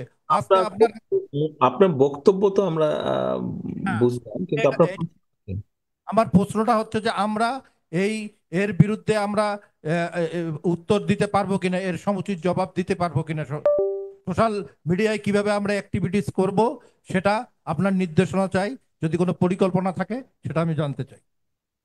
আচ্ছা মিলন, আমাকে ধন্যবাদ। আপনি আমাকে একটা জিনিস বলেন, আপনি তো যুব দলের সাথে সম্পৃক্ত আছেন, তো এখন এই দলের সাথে নিশ্চয়ই আপনি বহু বছর যাবত আছেন। কত বছর যাবত আছেন? প্রায় 30 বছর। কত? 30 বছর। 30 বছর কি যুব দলে ছিলেন না আগে ছাত্র দলে ছিলেন? ছাত্রদল ছিলাম, তারপরে যুবদল। ছাত্র দল ছিলেন, তারপরে যুব দলে ছিলেন, 30 বছর আছেন। তো এখন 30 বছর যাবত আপনি এই পরিবারের সদস্য, এই ঘরের সদস্য, আপনি এই পরিবারের সদস্য। আপনি আপনার নিজের পরিবারকে দিয়ে বলেন তো, আপনার নিজের পরিবারের কোনো সদস্যের বিরুদ্ধে বা আপনার পরিবারের বিরুদ্ধে যদি কেউ মিথ্যে কথা বলে আপনি কি করবেন ব্যক্তি অবস্থান থেকে? কি আমি তো করেন? আপনি কি কারো আপনার পরিবারের যারা মুরব্বী আছে তাদের নির্দেশনার অপেক্ষায় বসে থাকবেন, নাকি আপনি নিজেই উদ্যোগ গ্রহণ করবেন যখন আপনি দেখবেন যে আপনার পরিবারকে কেউ আক্রমণ করছে মিথ্যা ভাবে, অন্যায় ভাবে? আপনি কি করবেন? আমি তো এটা নিবই, ব্যবস্থা নেব, কিন্তু নেতা আমরা যেটা লক্ষ্য করি যে আমাদের যে সারা বাংলাদেশে অঙ্গ সমাজে লক্ষ লক্ষ নেতা কর্মী আছে, এটা কিন্তু ব্যাপকভাবে এই বিষয়টা ইনশিওর করতেছে না। মিলন, দেখেন, অন্যের কাঁধে সবসময় দোষ দিয়ে তো লাভ নাই। আপনি নিজে কি পারেন আপনি সেটা আগে করেন। আপনি নিজে করে তারপরে আপনি অন্যদেরকে বলেন যে ওরা করে না, আমি করছি। আপনার নিজেকে আপনার অবস্থান থেকে, আপনার তো ফেসবুক আছে না? নিজের ফেসবুক আছে আপনার। তা আপনি আপনার সোশ্যাল মিডিয়া আপনি আপনার অবস্থান থেকে আপনি করেন, যেটা মিথ্যা সেটাকে মিথ্যা বলেন, যেটা সত্য সেটাকে সত্য বলেন। আপনি আপনি নিজেরটা আগে উদ্যোগ গ্রহণ করেন। আমি তো বললামই, আপনার নিজের পরিবারকে যদি আপনি বাঁচানোর জন্য এগিয়ে আসেন, মিথ্যা থেকে রক্ষার জন্য এগিয়ে আসেন, তা আপনার দলকে কেন আপনি করবেন না? আপনি নিজে করেন। আপনি আমরা অত মহানগর যুবদল একটা মিটিং করে আমরা সিদ্ধান্ত গ্রহণ করছি যে আমাদের যারা যারা অভিজ্ঞ এ ব্যাপারে, যাদের ফেসবুক আছে, যারা অভিজ্ঞ লিখতে পারে, আমরা তাদেরকে নির্দেশনা দিয়েছি। এটা তো নির্দেশনার ব্যাপার না, এটা উপলব্ধির ব্যাপার।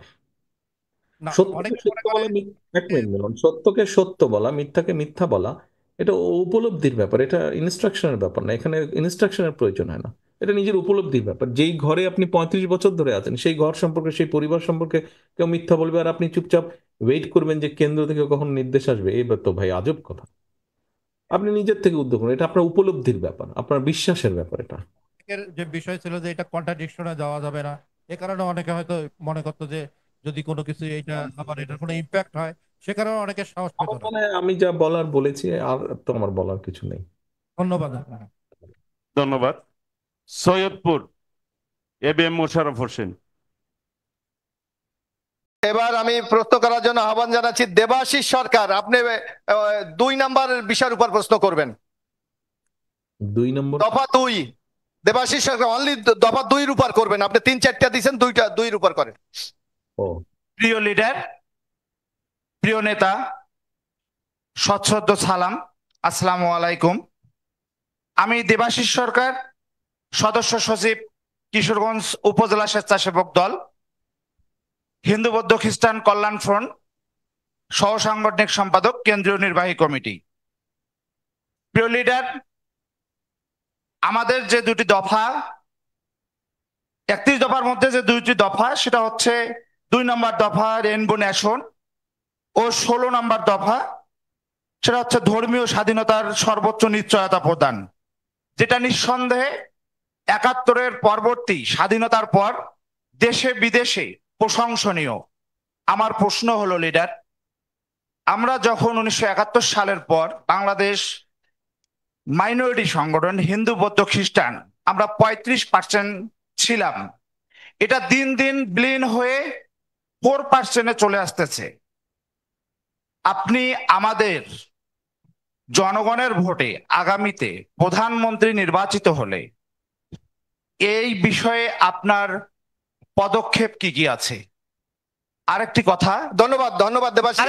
আরেকটি কথা, কিশোরগঞ্জ উপজেলায় আমরা অনেকদিন ধরে অবহেলিত, আমাদের কোনো উন্নয়নের ছোঁয়া লাগেনি, মূলত স্কুল ঘাট থেকে শুরু করে কোনো রাস্তাঘাটেরই কাজ হয় না। এই বিষয়ে যদি আপনি একটু দৃষ্টি দেন আর কি। ধন্যবাদ লিডার। প্রথমত আপনার দ্বিতীয় দেবাশিস, আমার কথা শুনতে পাচ্ছেন? জি জি জি লিডার।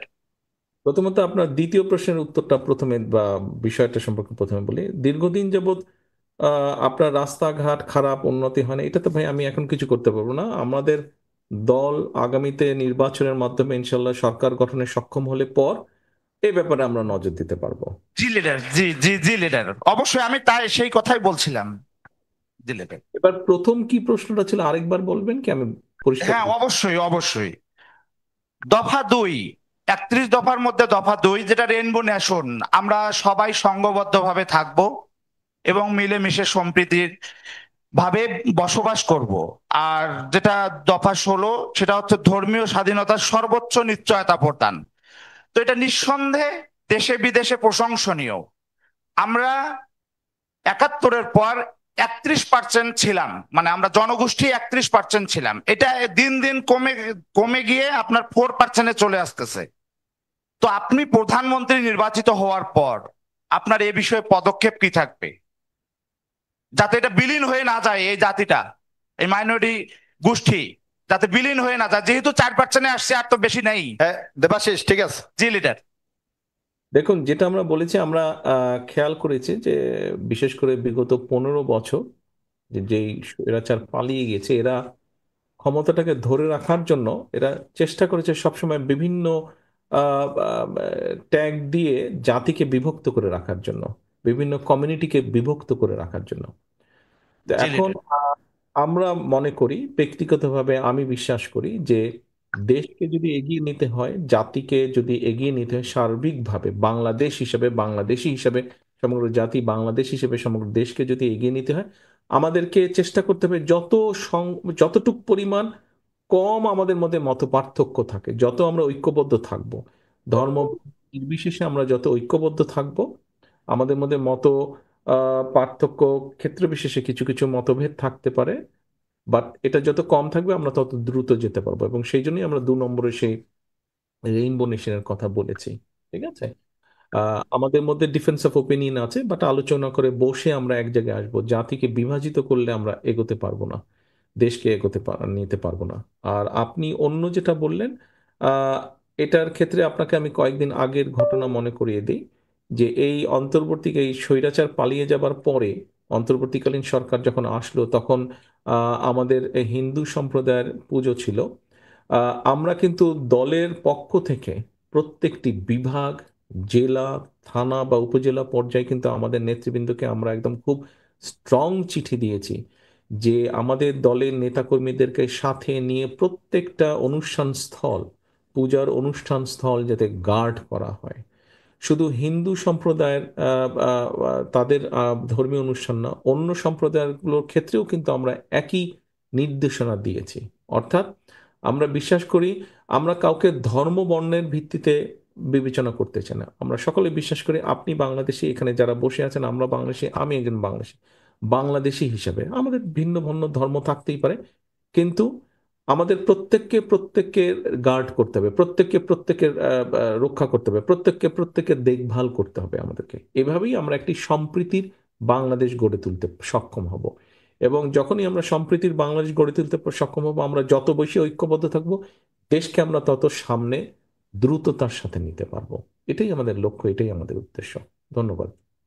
ধন্যবাদ লিডার। এবার সৈয়দপুরের পক্ষ থেকে শেষ প্রশ্ন, আমরা 6টার বেশি প্রশ্ন নিতে পারবো না। এবার শেষ প্রশ্ন, মোহাম্মদ এরশাদ হোসেন পাপ্পু। মোহাম্মদ এরশাদ হোসেন পাপ্পু।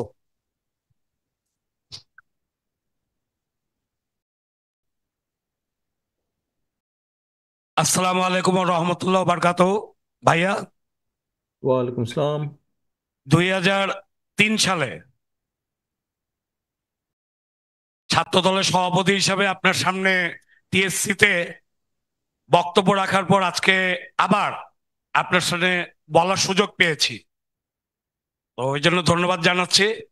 আমার যে প্রশ্নটি, যে আমাদের 31 দফার মধ্যে আজকে এই ফ্যাসিস্ট খুনি শেখ হাসিনা দেশকে যেভাবে বেকারত্বের মধ্যে ফেলে গিয়েছে, ইনশাল্লাহ আগামী দিন বাংলাদেশের জনগণ বিএনপিকে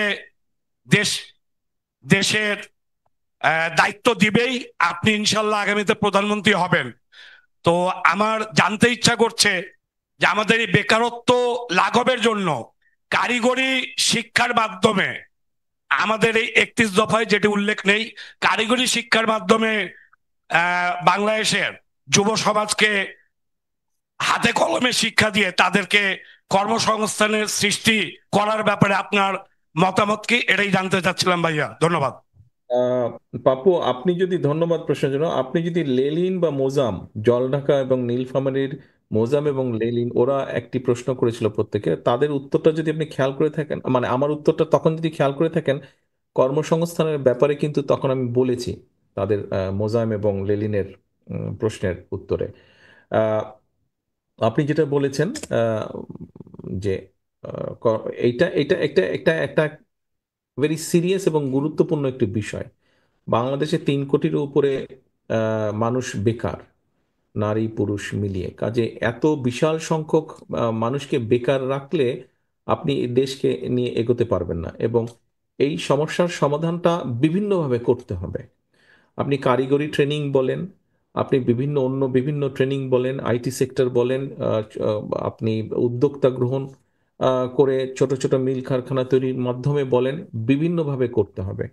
যেমন এখানে স্বাস্থ্য খাতের একটা ব্যাপার এসেছিল, এখানে আমাদের নীলফামারীর, খুব সম্ভব নীলফামারীর সোহেল একটা কথা বলেছিল আপনার স্বাস্থ্য বীমার ক্ষেত্রে। তখন আমরা একটা কথা বলেছি, আমি এবং ডক্টর পাবেল সাহেব, সেখানে যেরকম আমি বলেছি যে আমরা স্বাস্থ্য কর্মী নিয়োগ করব, গ্রামে গ্রামে ঘরে ঘরে তারা যাবে, মানুষকে সচেতন করবে।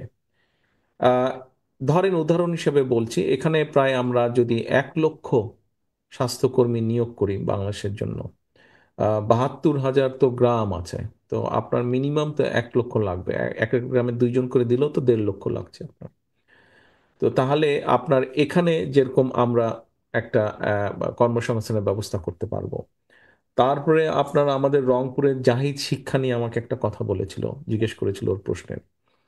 তো ওকে আমি বলেছি যে ওকে আমরা, জাহিদ যদি আরো একটু ছোট থাকতো আরো ভালো হতো, ওকে আমরা বাংলা ইংরেজি তো শিখছেই, পাশাপাশি আরো 2টো ভাষা শেখাবো। তো আপনি দেখেন, ও জাহিদ যদি কোরিয়ান ভাষা শিখে, আমাকে সারা বাংলাদেশের যত জাহিদ আছে তাদেরকে যদি কোরিয়ান ভাষা শেখাতে হয় আমাদের, না হলেও মিনিমাম আপনার 5 থেকে 10 হাজার কোরিয়ান শিক্ষক লাগবে, মানে কোরিয়ান ভাষা শেখাতে হবে এরকম শিক্ষক লাগবে।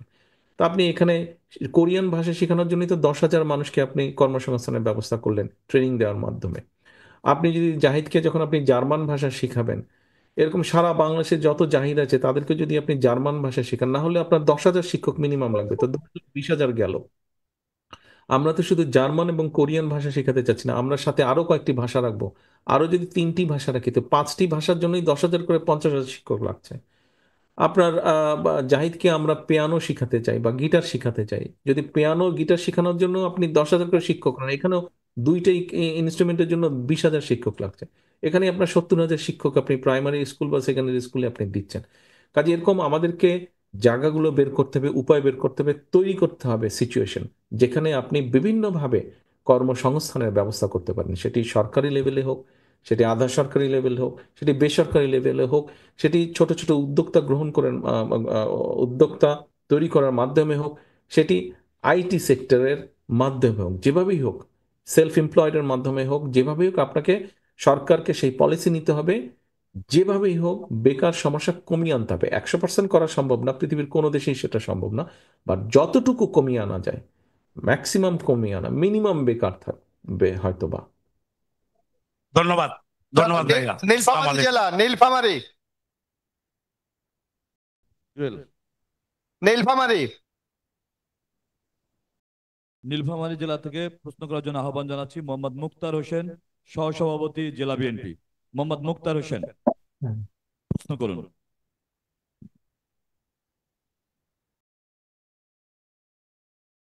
বিসমিল্লাহির রহমানির রহিম। আসসালামু আলাইকুম। ওয়ালাইকুম আসসালাম। মাননীয় ভারপ্রাপ্ত চেয়ারম্যান মহোদয়, প্রিয় নেতা, আমরা নীলফামারী জেলা বিএনপির লাখো লাখো নেতা কর্মী গতকাল থেকে অনাবিল এক ঈদের আনন্দে ভাসছি। কারণ গতকাল দীর্ঘ 18 বছর 1 মাস 15 দিন পরে নীলফামারী জেলা বিএনপির প্রধান অভিভাবক, নীলফামারী জেলার আলোর দিশারি মুক্তার হোসেন, আমার কথা শুনতে পাচ্ছেন? এখানে আরো অনেক কর্মী আছে যারা প্রশ্ন করবেন। আপনি আপনার প্রশ্নে আসুন, আমি জানি আপনি কোন দিকে যাচ্ছেন, আপনার প্রশ্নের সোজাসুজি আসুন। ধন্যবাদ স্যার, ধন্যবাদ স্যার। আমার প্রশ্ন হচ্ছে, বাংলাদেশের মুক্তির সনদ 31 দফায় 6 নম্বরে বলা হয়েছে যে দ্বিকক্ষ বিশিষ্ট আইনসভা করা হবে। সেখানে উচ্চ কক্ষ বিশিষ্ট আইনসভায় সমাজের প্রথিত যশা সুশীল সমাজ, জ্ঞানীগুণী মানুষদেরকে সেখানে সদস্য করা হবে। আমার প্রশ্ন হচ্ছে, তারা কোন প্রক্রিয়ায়, সেখানে কিসের মাধ্যমে সংসদ সদস্য নির্বাচিত হবেন, এবং আগামীতে কি জাতীয় সংসদ নির্বাচনের 300 আসনকে বৃদ্ধি করা হবে কিনা? আপনার এই দুটো প্রশ্ন, আপনার প্রশ্ন ক এবং খ। জি আচ্ছা, জি জি ভাইয়া। বিষয় হচ্ছে জাতীয় সংসদ আসন বৃদ্ধি করা হবে কিনা, এটা তো সংসদে পরবর্তীতে যারা নির্বাচিত হয়ে সংসদে আসবেন এটা আলোচনা করে তারা ডিসাইড করবেন এটা, তাই না? এটা তো সংসদ সদস্যরাই, জনপ্রতিনিধি যারা হবেন, যারা জনগণের ভোটে নির্বাচিত হয়ে আসবেন, জনগণের সাথে আলোচনা করে, যার যারা আলোচনা করে জনপ্রতিনিধিরা যদি মনে করেন যে সংসদের আসন বৃদ্ধি করা উচিত, তাহলে আলোচনা করে সেই সিদ্ধান্ত হবে। আচ্ছা, এবার আসেন আপনি, আমরা যেটা বলেছি যে দ্বিকক্ষ বিশিষ্ট, উচ্চকক্ষ দ্বিকক্ষ, এটাই, এটা কেন বলেছি নিশ্চয়ই এইটুকু আপনার ধারণা আছে। এটা কি আমার বলার দরকার আছে যে আমরা এই কনসেপ্টটা কেন ফ্লোট করতে চেয়েছি, ফ্লোট করেছি কেন?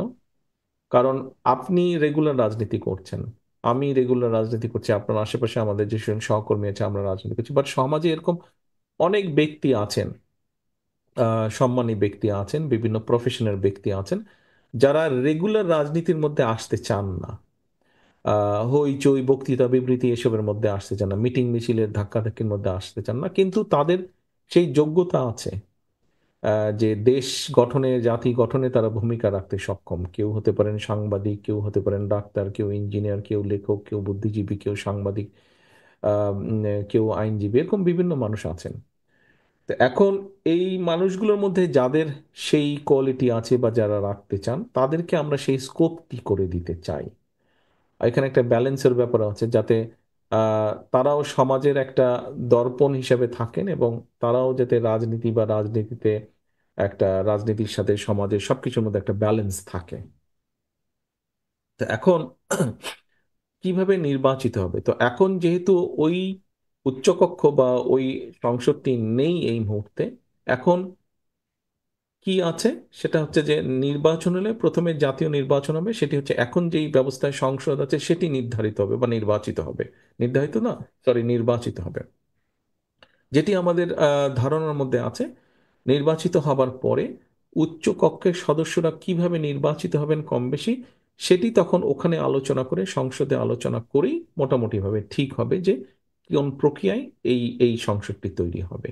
একটা প্রসেসের মধ্যে তো আমাদের যেতে হবে, আলোচনার মাধ্যমেই হবে জিনিসটা। জি ভাইয়া, মুক্তার হোসেন, গট ইট? আপনাকে অনেক ধন্যবাদ। আপনাকেও ধন্যবাদ। আপনাকেও প্রশ্ন করার জন্য আহ্বান জানাচ্ছি। আপনাকেও শুভেচ্ছা জানাচ্ছি 1 বছরে 3টা ঈদ করার জন্য।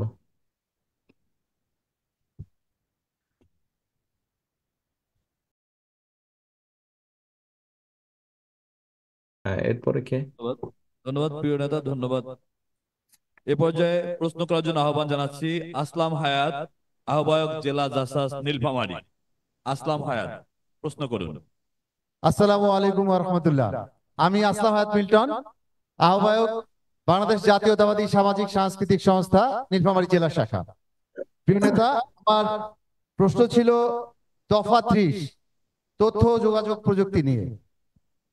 এই তথ্য ও যোগাযোগ প্রযুক্তি ক্ষেত্রে আমরা জানি ফ্যাসিস্ট সরকারের সবচেয়ে বড় দুর্নীতি হচ্ছে এখানে, অথচ এর সুফলটি আমরা প্রান্তিক পর্যায় পর্যন্ত যে পাওয়ার কথা ছিল সেটি পাইনি।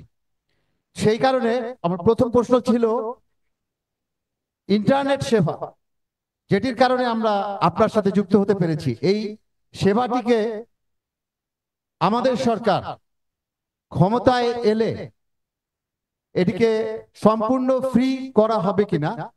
এবং দ্বিতীয় প্রশ্নটি আমার সাংগঠনিক প্রশ্ন, সেটি হচ্ছে আমরা যারা নেতা কর্মী রয়েছি বাংলাদেশ জাতীয়তাবাদী দলের, এই নেতা কর্মীদের একটি কেন্দ্রীয় ডেটাবেস তৈরি করা হবে কিনা কিংবা অ্যাপস তৈরি করা হবে কিনা, যার মাধ্যমে আমরা যে কোনো জেলার নেতা কর্মীর সম্পূর্ণ বায়োডাটা দেখতে পারবো এবং তাদের সাথে ফ্রি যোগাযোগ করতে পারবো এবং আমাদের রাজনৈতিক মতামতগুলিকে শেয়ার করতে পারবো। এটি করা যায় কিনা এই সম্পর্কে আপনার মতামত জানতে চাই। ধন্যবাদ আপনাকে। আপনার দ্বিতীয় প্রশ্নের উত্তরটা আমি প্রথমে দিই। এটার কাজ চলছে, কাজ চলছে, আমরা এখনই বলতে পারছি না, বাট এটার কাজ চলছে, আরো কিছুদিন আগে আমরা এটার কাজ শুরু করেছি। আমরা আগেও করতে পারতাম, আগে মানে পলাতক যে স্বৈরাচার তার সময় করতে পারতাম, সিকিউরিটি রিজনের সেই সময় আমরা করিনি কাজটি, বাট এটার কাজ আমরা অনেক আগে শুরু করেছি। It is under process. আপনার প্রথম যে প্রশ্ন হতো যে ইন্টারনেট আপনি ফ্রি করে দিবেন, খুবই লুক্রেটিভ, খুবই লোভনীয় একটা প্রস্তাব। খরচটা কে দিবে? আহ, এটা চালানোর আমাদের খরচ আছে, এটা তো যেই কোম্পানিগুলা কাজ করছে বা যারা, এটা তো রানিং একটা কস্ট আছে। তো এখানে যারা কাজ করছে সেই এগুলা মানুষের বেতন ভাতা দিয়ে আছে, এখানে ইলেকট্রিসিটির খরচ আছে, এখানে আপনি ফাইবার অপটিক টানেন বা যেটাই করেন, টাওয়ার বসান আপনি, এটার একটা খরচ আছে। এই খরচ কে দিবে? খরচ কোথা থেকে আসবে? এটার উত্তর যদি আপনাকে দিতে পারেন আমি ফ্রি করে দিব, মানে আমরা সুযোগ আসলে ইনশাল্লাহ ফ্রি করে দিব। এটি বলার পিছনের কারণটি আমি বলতে পারবো, সেটি হচ্ছে যে শিক্ষা, স্বাস্থ্য, কোন একটা জায়গা হয়তো আপনি আপনি একটা বড় বিশ্ববিদ্যালয়ের লাইব্রেরি, আপনি ওই জায়গার ইন্টারনেট আপনি ফ্রি করতে পারেন। আপনি হয়তো হাসপাতালের ভেতরে জায়গার ইন্টারনেট আপনি ফ্রি করতে পারেন, অথবা আপনি স্টেশন অথবা এয়ারপোর্টের একটা সার্টেন জায়গা আপনি ফ্রি করতে পারেন। বাট একদম ওপেন জায়গা, পুরো জায়গা ফ্রি থাকবে, হাউ ইজ ইট পসিবল? আমার ধারণার মধ্যে নেই। এরকম কোথাও আমি দেখিনি বোধহয়। কিছু কিছু ফ্রি ইন্টারনেট আছে, ওগুলো খুব ভালো কাজ করে না। তো এখন সস্তার তিন অবস্থা একটা কথা আছে তো বাংলায়। তো আপনি ফ্রি দিতে পারেন, ওটা ইন্টারনেট পাবেন না আপনি, এই তো। তবে আমি আশা করব যে পদ্ধতিতে এখন ইন্টারনেট সেবাটি প্রদান করা হচ্ছে বিভিন্ন কোম্পানি কিংবা বাংলাদেশ টেলিটকের মাধ্যমে, এটিকে পরিবর্তন যাতে করা যায়, এটি নিয়ে আরো গবেষণা করে যাতে পরিবর্তন করা যায়। আমার ধারণা নেই এটা। কথা হচ্ছে যে আহ, বিষয়টা হচ্ছে যে এটা এটা তো ইন্টারনেট বিষয়টা তো পুরা কাইন্ড অফ পাবলিক প্রপার্টি এটা বলা যায়। তো আপনি জনগণের সম্পদ আপনি ফ্রি দিয়ে দিবেন, এটা আমার ঠিক বোধগম্য না। আমি ঠিক বুঝতে পারছি না ব্যাপারটা। একদম কোন কোন জায়গায় হয়তো আপনি করতে পারেন, কিন্তু একদম ওপেন ফ্রি রাখাটা কতটুকু, এটা কিভাবে দিবেন? খরচটা আসতে হবে তো, কোথা থেকে তো খরচটা আসতে হবে, সেটা কোথা থেকে আসবে? আমি শুধুমাত্র এটি পরামর্শ দিয়েছি, তবে এটি নিয়ে গবেষণা করে যাতে আমাদের জন্য আরো ভালো করা যায়, মানে এটা নিঃসন্দেহে খুব মন্তব্য, জনপ্রিয় এটির পরামর্শ। জন্য বলেছি। পরামর্শ ধন্যবাদ। ফ্রি পাইতে কার না ইচ্ছা করে, খুবই জনপ্রিয়, বাট কতটুকু বাস্তব আমার ধারণা নেই, আমার মনে হয় না বাস্তব। ধন্যবাদ। রংপুর ধন্যবাদ। প্রশ্ন করবেন।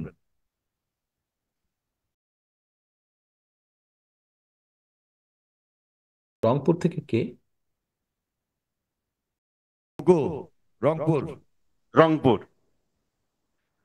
আমি প্রশ্ন করার আহ্বান জানাচ্ছি সভাপতি পীরগাছা থানা বিএনপি আমিনুল ইসলাম রাঙ্গা।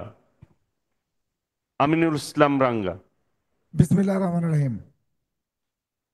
আমার প্রশ্ন, দেশের উত্তরাঞ্চল বিশেষ করে রংপুর বিভাগ স্বাধীনতা পরবর্তীকালে বারবার বঞ্চনার শিকার, শিক্ষা, শিল্প, অর্থনৈতিকভাবে পিছিয়ে পড়েছে। আমাদের দলের প্রতিকারে কি পরিকল্পনা আছে? আহ, রাঙা, প্রথমে আপনাকে আমি ধন্যবাদ দিই আপনার প্রশ্নের জন্য না, বাট আপনি একটা শব্দ ব্যবহার করেছেন, উত্তর অঞ্চল। আমাদের ম্যাক্সিমাম মানুষ উত্তর বঙ্গ বলে, উইচ ইজ ভেরি রং। বঙ্গ বললে এটাকে আলাদা করে ফেলা হচ্ছে, so it is not Uttarbanga, বরঞ্চ উত্তর অঞ্চল। আপনাকে ধন্যবাদ এই জন্য যে আপনি সঠিক শব্দটা ব্যবহার করেছেন। ধন্যবাদ। আহ, আপনি বলছেন যে উত্তর অঞ্চলের উন্নয়নের ব্যাপারে কি ভূমিকা আছে। আহ, আমরা তো এতক্ষণ শুধু উত্তর অঞ্চল না, সমগ্র বাংলাদেশের উন্নয়নের ব্যাপারে আলোচনা করছি। তা আপনি শুধু আলাদা হয়ে যাচ্ছেন কেন? আমাদের সবসময় বঞ্চনার শিকার আমরা, রংপুর এটা সবসময় বৈষম্যের শিকার আমরা। না না, রংপুর কেন বঞ্চনার শিকার হবে? আমরা রংপুর দুলু ভাই নেতৃত্বে তিস্তা বাঁচাও জাগোবাহে, আর তিস্তা বাঁচাও যে প্রকল্প আমরা করেছি, এটাতে দুলু ভাই একটা কথা বলেছেন আমাদের সম্মানিত আজকে প্রশিক্ষকের কাছে, যে 31 দফার পর 32 দফায় আমাদের এই পরিকল্পনাকে বাস্তবায়ন করা যায় কিনা। না, এটা 32 না, এটা 31 দফার মধ্যেই আছে। 31 দফায় আপনি খাল খননের কথা বলেছেন, নদী শাসনের কথা বলেছেন। তিস্তা ব্যারাজ বা তিস্তা প্রকল্প যাই বলেন, সেখানে আপনাকে খাল খনন করতে হবে, সেখানে আপনাকে নদী শাসন করতে হবে। নদী শাসন এবং খাল খনন, এটাই হচ্ছে মূলত তিস্তার মূল কনসেপ্ট। সো আপনার 32-এ যাওয়ার দরকার নেই, আপাতত আপনি 31-এ থাকলেই সমস্যার সমাধান হচ্ছে। আর তিস্তাটি যদি আমরা করতে পারি, তিস্তার কাজ করতে পারি, যেহেতু অঞ্চলটি কৃষি ভিত্তিক, আমরা তিস্তার সমস্যার সমাধানটা যদি কম বেশি করে ফেলতে পারি, তাহলে কৃষিটাকেই আমরা তুলে ধরতে পারবো। এবং কৃষিটাকে যদি তুলে ধরতে পারি, তাহলেও আপনার উন্নয়নের বিরাট একটা অংশে এগিয়ে যাব। আর আপনি যদি রাস্তাঘাট, ব্রিজ, কালভার্ট, বিল্ডিং তৈরি এগুলা বলেন, এগুলা উন্নয়নের একটা অংশ মাত্র। শুধু এগুলাই উন্নয়ন না। উন্নয়ন হচ্ছে যে আপনি কত বেশি সংখ্যক মানুষকে শিক্ষিত করলেন। উন্নয়ন হচ্ছে যে আপনি আপনার ওখানে তিস্তার মাধ্যমে আপনি কত বেশি ভালো পানির ব্যবস্থা করলেন, সেটা সেচ ব্যবস্থাই হোক, মানুষের ব্যবহারের জন্যই হোক। এটা হচ্ছে উন্নয়নের একটা গুরুত্বপূর্ণ অংশ। উন্নয়ন বলতে বোঝাচ্ছে আপনার তিস্তার কারণে এখন যে অবস্থা, এটার কারণে বিভিন্ন জায়গায় ড্রাই হয়ে আপনার গাছপালা নষ্ট হয়ে গেছে, সেখানে আপনি আবার কিভাবে ডিফরেস্টেশন হয়েছে, কিভাবে আবার ফরেস্টেশন করলেন, এটা উন্নয়নের একটা অংশ। উন্নয়ন বলতে বোঝাচ্ছে তিস্তার পানি শুকিয়ে যাওয়ার কারণে আস্তে আস্তে ডিপ টিউবওয়েল থেকে পানি তুলতে তুলতে পানির নিচে, মাটির নিচের পানি যে অনেক নিচে নেমে গেছে, সেটাকে আবার কিভাবে রিচার্জ করলেন, এটা হচ্ছে উন্নয়নের অংশ। উন্নয়ন হচ্ছে আপনি কতজন মানুষকে বেটার স্বাস্থ্য সেবা দিতে পারলেন, এটা হচ্ছে উন্নয়ন। উন্নয়ন হচ্ছে একজন এখানে বলেছেন যে মুরব্বী যারা আছে, এল্ডারলি পার্সন যারা আছে, কত সংখ্যক এল্ডারলি মানুষকে আপনি ভালোভাবে দেখভাল করতে পারলেন, এটা হচ্ছে উন্নয়নের অংশ। আমাদের একটা ভুল কনসেপ্ট আছে যে শুধু রাস্তাঘাট, ব্রিজ, কালভার্ট হলেই উন্নয়নের সেটা একটা কিয়দ অংশ, সেটাই উন্নয়ন না। শুধু উন্নয়ন বলতে এগুলাও বোঝায় কত বেশি মানুষকে আপনি ভালো রাখতে পারলেন, এটা হচ্ছে উন্নয়নের একটা অংশ। অবশ্যই এই সবগুলো আমরা 31 দফার মধ্যে নিয়ে আসার কম বেশি চেষ্টা করেছি। আমি দৃঢ়ভাবে বিশ্বাস করি ইনশাল্লাহ আল্লাহর রহমতে মানুষের সমর্থনে আমরা আগামী দিনে সরকার গঠনে সক্ষম হলে আমরা এই যেই কথাগুলো আপনাকে বললাম, এইগুলা করার মতন সর্বোচ্চ চেষ্টা আমাদের থাকবে। এবং আমি দৃঢ়ভাবে বিশ্বাস করি ব্যক্তিগতভাবে, আপনারা যদি সকলে সচেতন থাকেন, সকলে ঐক্যবদ্ধ থাকেন, সকলে একসাথে থাকেন, কাজ করেন, আমরা এই কাজগুলো করতে সক্ষম হব ইনশাল্লাহ। ইনশাআল্লাহ। ধন্যবাদ। ধন্যবাদ। এ পর্যায়ে আমরা বক্তব্যের পালা, সভাপতিরা তার সমাপনী বক্তব্য রাখবেন। আমি প্রথমেই সৈয়দপুর জেলাকে আহ্বান জানাচ্ছি। ABM মোশাররফ হোসেন, সৈয়দপুর জেলা। হ্যাঁ, প্রিয় নেতৃবৃন্দ, মাননীয় ভারপ্রাপ্ত চেয়ারম্যান, আজকে আমরা সৈয়দপুর জেলার এই কর্মশালা শেষ করলাম। আজকে আপনার উপস্থিতিতে